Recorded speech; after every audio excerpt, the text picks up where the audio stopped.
Please imagine the following. You suddenly wake up in the middle of the night. Your eyes open, and you're fully aware of your surroundings, your room, the faint glow of a streetlight filtering through the curtains, maybe the hum of a fan in the background. But something is off. You quickly realize you can't move. You try to lift your arm, wiggle your fingers, even blink harder, but your body is completely unresponsive. Panic sets in. You feel a weight pressing down on your chest, making it difficult to breathe. It feels like an unseen force is sitting on top of you, growing heavier by the second. Your heartbeat races, but you can't do anything. It's as if you're trapped inside your own body. Then, you feel it. An overwhelming sense that something is in the room with you. You don't know why, but you're absolutely certain you are not alone. Your mind starts racing. Is it a burglar?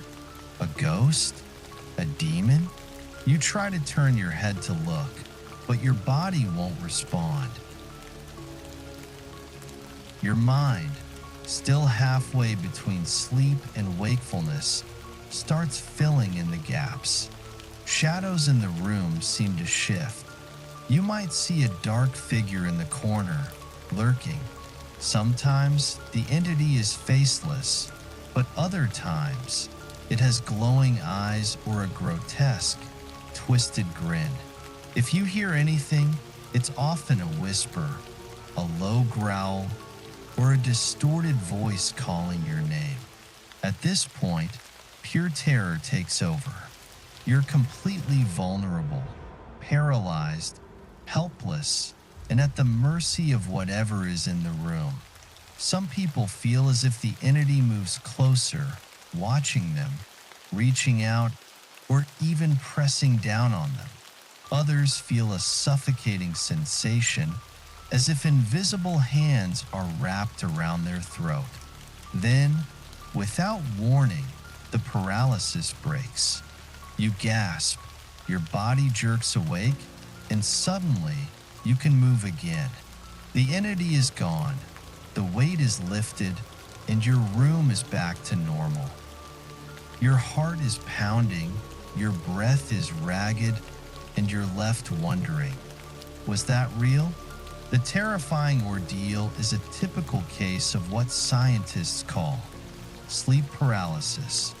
Sleep paralysis is a phenomenon where an individual, upon falling asleep or waking up, experiences a temporary inability to move or speak.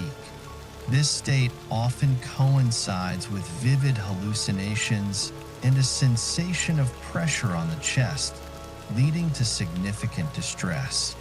During rapid eye movement sleep, the brain typically paralyzes most voluntary muscles to prevent acting out dreams.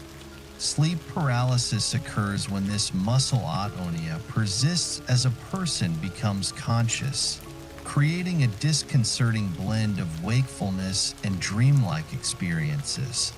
The occurrence of sleep paralysis varies across studies. A systematic review indicated that approximately 7.6% of the general population experiences sleep paralysis at least once in their lifetime. Higher rates are observed among students and psychiatric patients. Another study reported a global prevalence of about 30%, with similar frequencies of isolated sleep paralysis. These variations may result from differences in study methodologies, populations, and definitions of sleep paralysis. While sleep paralysis episodes are typically brief, lasting from a few seconds to a couple of minutes, their impact can extend beyond the immediate experience. The intense fear and hallucinations during episodes can lead to lingering anxiety and dread surrounding sleep. Anticipatory anxiety may cause individuals to develop poor sleep habits, such as avoiding sleep or altering sleep schedules, leading to sleep deprivation. Chronic sleep disturbances can contribute to mood disorders, including depression and anxiety. Poor sleep quality can result in daytime fatigue, reduced concentration, and impaired performance in daily activities.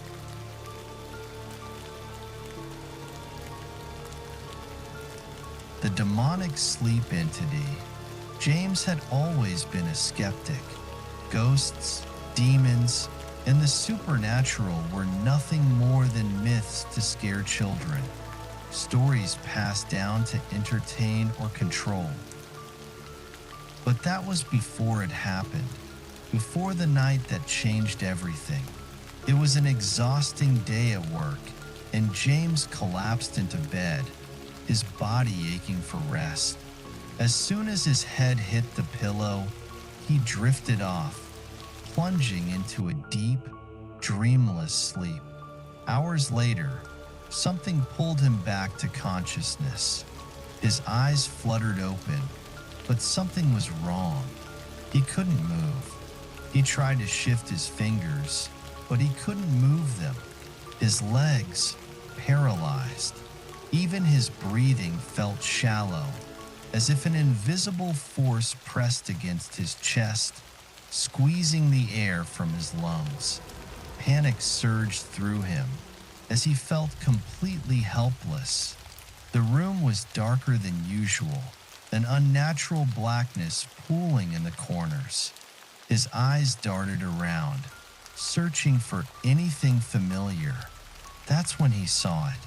A figure stood at the foot of his bed. It was tall, unnaturally thin, with elongated limbs that seemed to stretch and pulse as if struggling to hold their shape.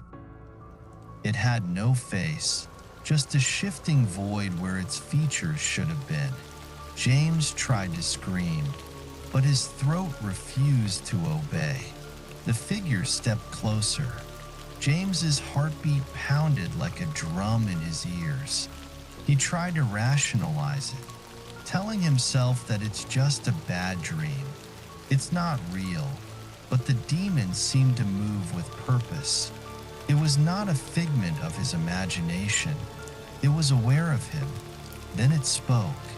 The voice didn't come from its non-existent mouth, but echoed inside his skull.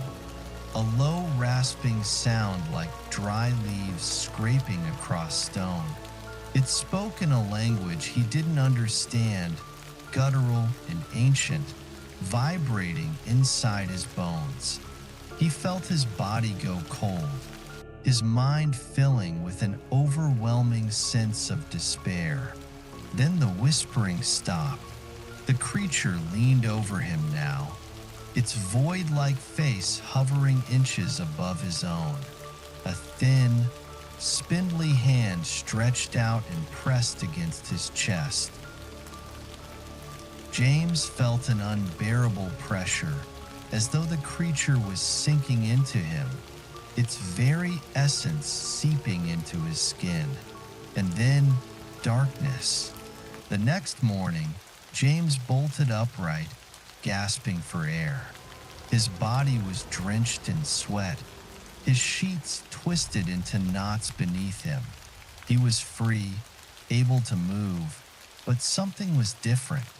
The room felt wrong, as if a piece of that nightmare had bled into reality. He told himself it was just sleep paralysis, but that night, when he lay in bed, he felt it again. Not the paralysis, but the presence, watching, waiting. Days turned into weeks. He stopped sleeping altogether, terrified of what he might see. When he did drift off, it was always the same dark, whispers, and the feeling of something pressing into his soul. His friends noticed the change. His skin grew pale, his eyes sunken. He barely spoke. One night, as he sat in his dimly lit apartment, trying to stay awake, he caught something in the corner of his vision. A flicker. A shadow stretching unnaturally in the dim light. His blood ran cold. He wasn't asleep. This wasn't a dream, and the figure was still there. James realized with horrifying clarity that sleep paralysis hadn't ended that night. It had never left. The thing had followed him, and it was never going to leave.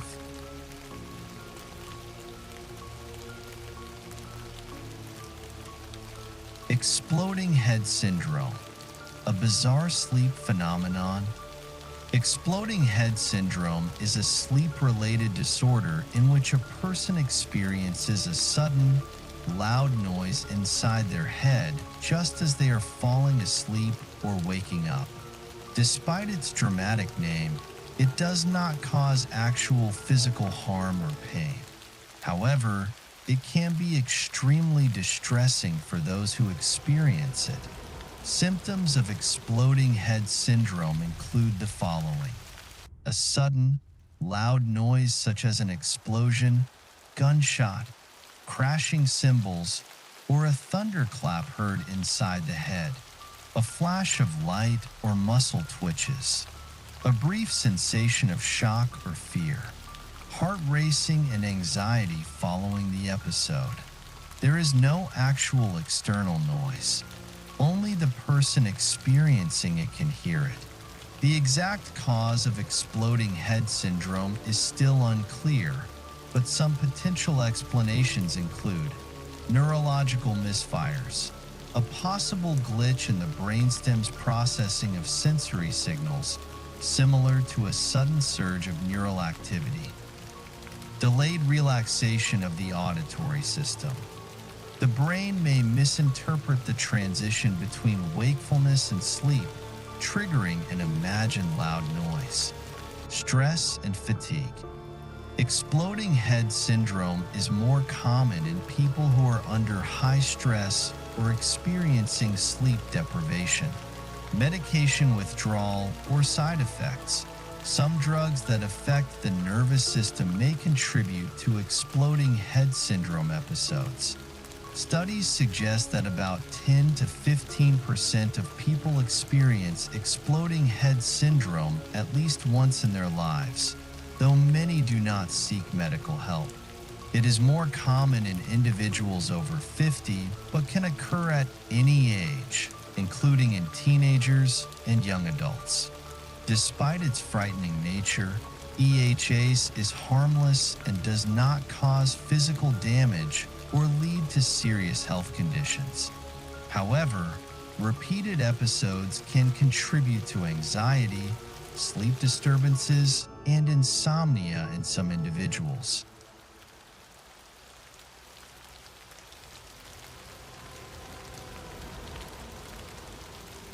Here is a description of a bad case of exploding head syndrome.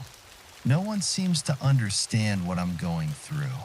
In order to explain it correctly, I'll have to quickly talk about exploding head syndrome, so bear with me.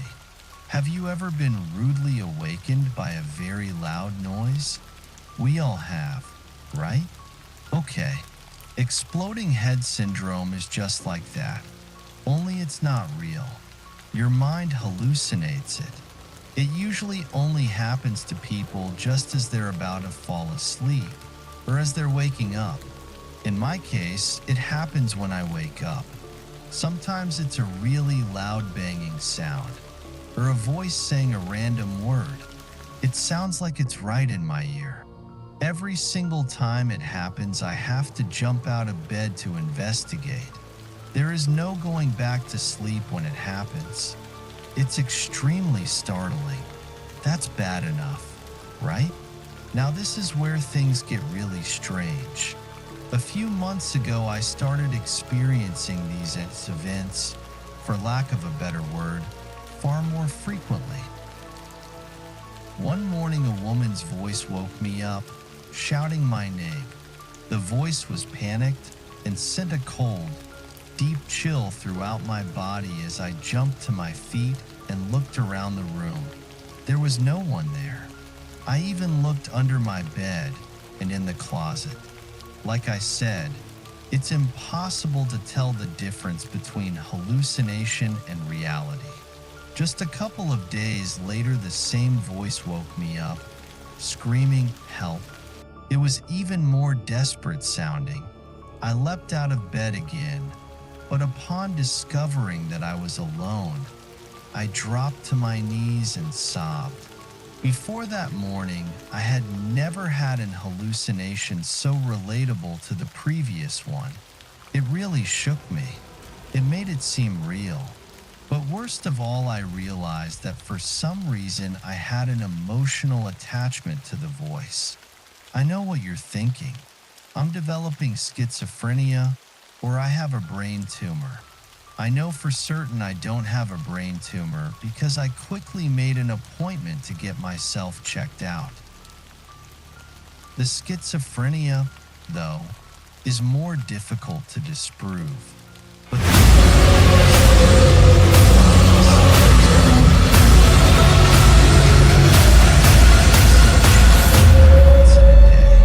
besides, I'm in my 30s, and schizophrenia usually manifests around the age of 8. More importantly, the voice has continued to jolt me out of bed. The same terrified, female voice. The next time it woke me up, it said my name again, only it was sadder than before, as if exhausted from crying. Again, the voice sounds like it's right in my ear, as if there's a person speaking into the side of my head like it's a damn microphone.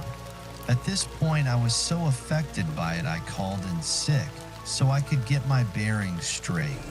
I did as much research on the subject as I could. I even tried taking a nap in an attempt to coax another event. At the end of the day, I realized how crazy I was acting, skipping work to obsess over a voice in my head. Yikes. But then the voice returned with something new. It screamed the number 5. I immediately wrote the number down on a notepad I kept beside the bed. In the following days, about every other morning, the voice screamed another random number. After a week, I realized the number was an address. But not just any address, it was the address of my childhood home. That's when it hit me. The voice sounded like my mother's. My mom was murdered in that house by a man she'd taken in. He was an alcoholic and a drug addict, but my mom always had room in the home to help those in need. I was only 7 years old when it happened. It would be another couple of weeks before I heard the voice again. That happened this morning. It's definitely my mother's voice, and this time it screamed my father's name.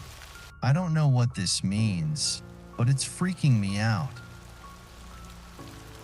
If it's just my subconscious purging old memories, why did it recite my old address perfectly, one word at a time over the course of a week?